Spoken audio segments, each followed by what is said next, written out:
People up and down the country are very worried about energy prices over the winter. So is industry, so is business. What is the government plan to deal with this? That's right. I mean, the reason for this is that, as you say, everybody is dealing with these rising gas prices, rising energy bills. But for energy-intensive firms, so this is things like steel, cement, ceramics, chemicals, huge amounts of energy every day for their production costs, these rising energy bills have hit them incredibly hard. And they have been meeting with government over the last couple of weeks, calling for some kind of intervention. Now, the two main things that they're really calling for, one, some kind of subsidies temporarily to get them through this period of high gas prices, or some kind of energy price cap, a bit like we have with household consumers, meaning we can't sort of pay more than a certain amount for our energy bills. So those are the sort of two things that are being asked for.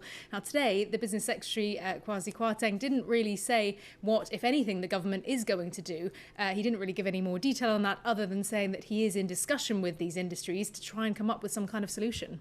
And he also said he's in discussion with the Treasury about all of this, having talks with the Treasury. But the Treasury then, after that, said, well, actually, no, he isn't.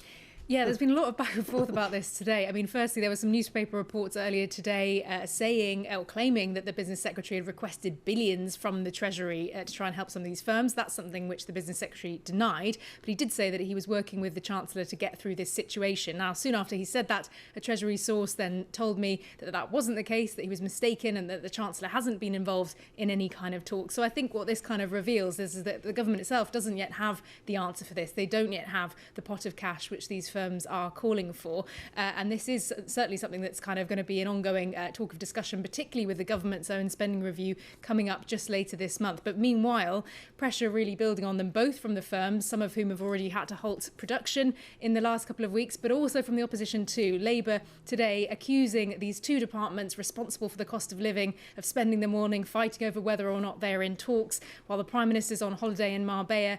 They want some kind of action, and their Shadow Chancellor Rachel Reeves has also said if the Treasury isn't in talks with the Department for Business about this, then why aren't they? Yeah, thank you very much indeed. Wells there, our political correspondent with the latest.